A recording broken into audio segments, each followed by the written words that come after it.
I feel like we've had, a few press conferences with you over the years talking about, like, is this the breakthrough moment for Kuminga? But, where are you at on him, especially after the last two nights? Same place I've been. He's one of the most talented guys on this team by far. And it's good to see him playing the way he's playing. And we just need him to stay that aggressive. When he's on the court, we're going to feature him. And it's on him to do the rest, and he's doing that.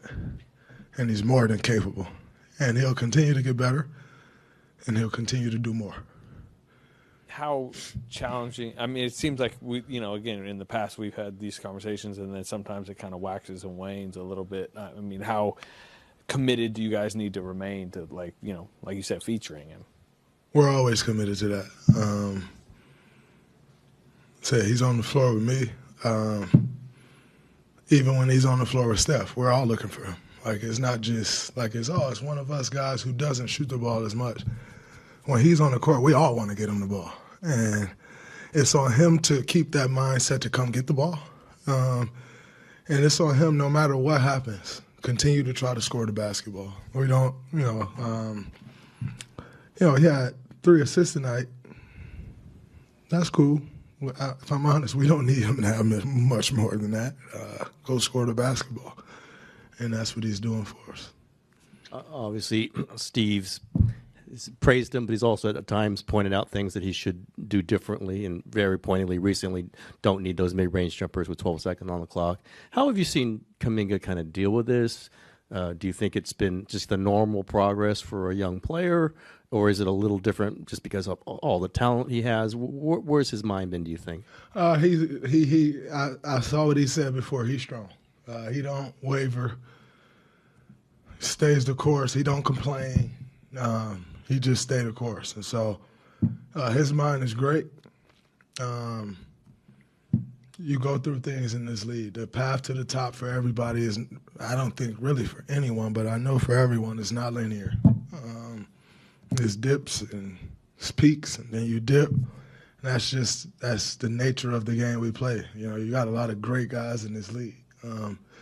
If you want to put yourself in that category, James Harden, who we played last night, one of the greatest players this game has ever seen. He spent 3 years, coming off the bench. What did he turn out to be? So everyone's path isn't straight up. Steph Curry's first 4 years, 3 at least, weren't the most glamorous 3 years. And where is he today? So we all get caught up in the here and now, judging everything as it happens, not give things a chance to play out. And that's just the world we live in, where everything is under constant scrutiny, and it creates that.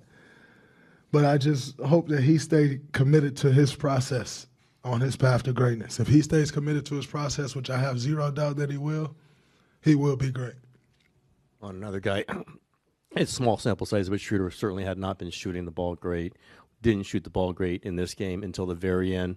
The ball pops in his hands for that three-pointer. Are you feeling real good? And what do you think that shot meant to him making it? We've been on the wrong side of him making big plays like that for years. And so when the ball went to him,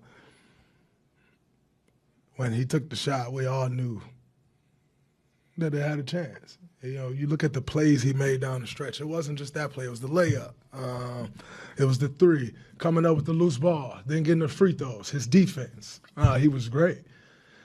And so we're not going to get caught up in makes and misses. The ball just hasn't been going in for us lately.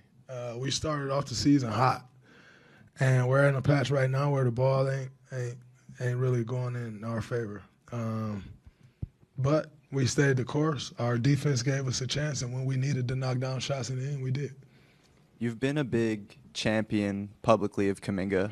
How would you describe the way you try to mentor him compared to some of the other young, talented players that you've played with? I just try to be a constant voice in his ear, feeding him confidence, so that he knows the guys that you're on the court with, has the utmost confidence in you. Go make mistakes. Who cares? As long as they're aggressive mistakes, I don't care. I get mad when he pass up shots. Like, dude, I don't care what anyone has to say. You are that good. Go be that good, you know? And so just try to stay in his ear about that. Like I said, making sure he has confidence, making sure he knows that we have the utmost confidence in him, and just play his game, be aggressive, and try to be there for him wherever I can.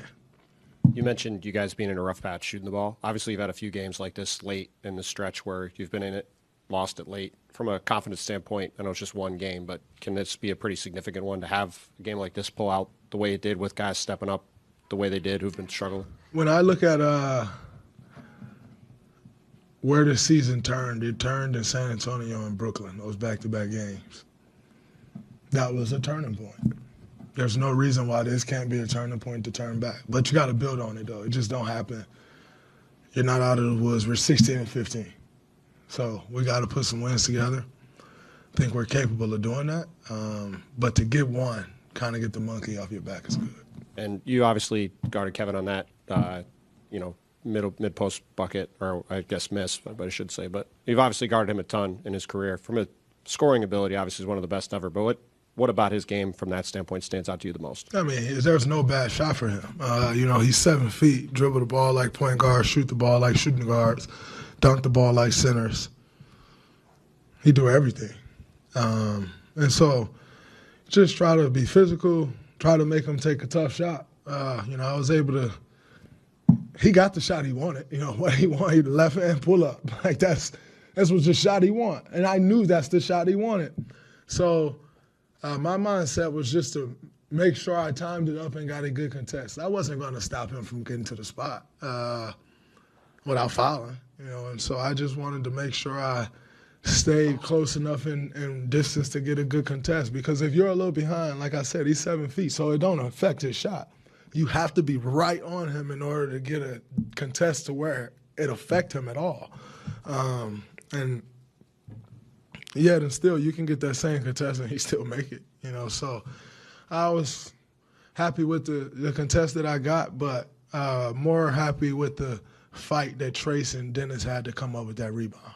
Because we've gotten stops like this in the past and just haven't been able to come up with the ball. And Trace and Dennis Trace first having it, and then Dennis coming up with that loose ball. That was the key. The stop was great. That's cool. That's what I'm supposed to do. But the way those guys came over with that loose ball was the play. It wasn't necessarily me making them miss the shot. Draymond, this was your guys' first win when trailing going into the fourth quarter this season. I think it was either 0-10 or 0-11. To hold them to 18 points in the fourth, what did you like the most about the final frame?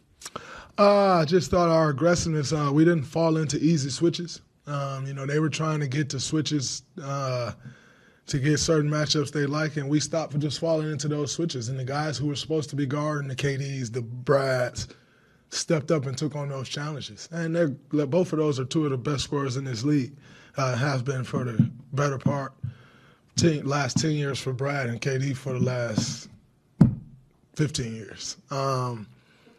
But J.K., Dennis, Wiggs, they took on those challenges of guarding those guys. Steph, when he got switched off on them, took on those challenges. And with them taking on the challenges like that, you make guys take tough shots and you live with the results. And we were able to do that. We came up, we got steals, we got a lot of deflections, and we got the rebounds, and that was big. Chairman, how did the dynamics change given Jonathan the way he's played, not only the last couple of nights, but the last few weeks? Obviously, it would seem that puts you at the 5 even more. How does that change the puzzle, I guess? I know you're used to playing the 5, but still. We got to do what we got to do to win games, whatever that looks like. For me coming into the season, I'll be honest, I didn't want to play a ton of 5. It's hard, and it was working. We were 12-3 or whatever we were, and it was working. When it's not working, you have to look at what works. And if that's me at the 5, like I said, I don't love it for entire games at this point, but I love to win. So, and more importantly, I hate to lose. So that's what it looks like. That's what it looks like. You got to win games, or I told the guys we are going to get traded out of here, so we better win some games. Is it I mean, I've done it for a long time, Ron. I think I'm cut out for it. You know, I like to play physical. I like to think I'm a little bit tough, just a tad. So, yeah, it's sustainable.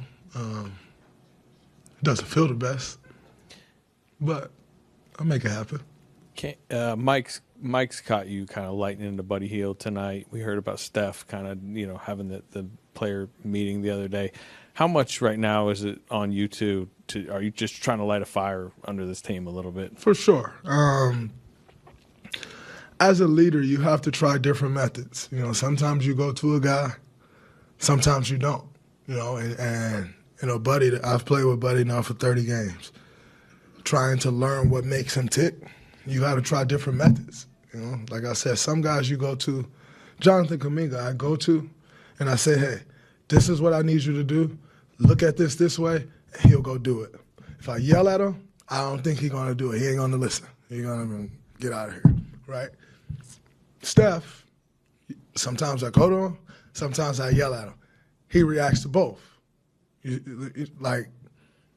As a leader, one thing I learned from Coach Izzo about leadership, you have to lead guys. If you think you're going to lead a team, you're an idiot.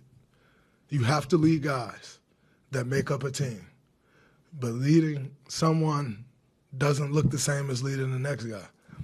And you got to figure out what makes guys tick, what gets a guy going.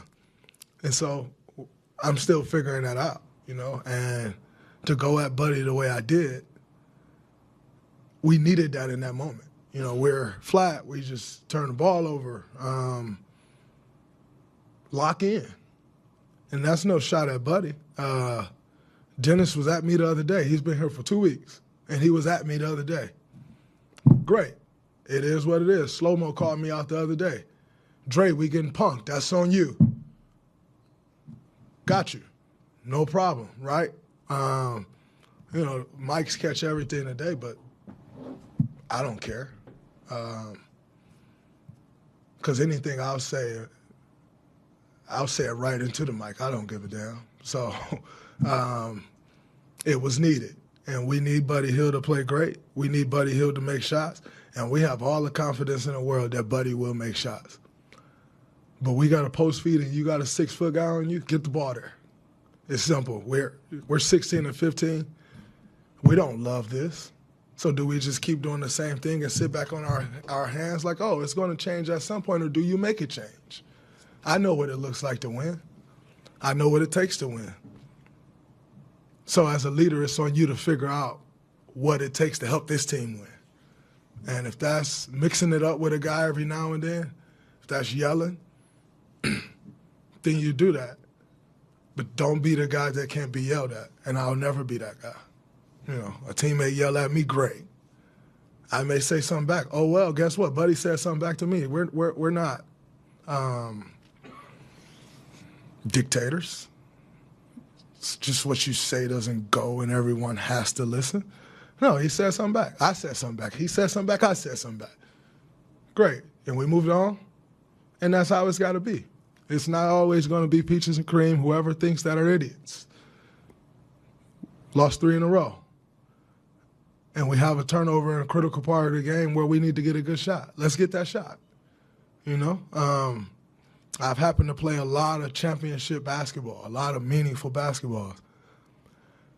Buddy hasn't had the opportunity to play a bunch of meaningful basketball in this league. Guess what? It's our job to make sure he understands what that means. And if people don't like it, so be it. That's why they don't have 4 championships and I do.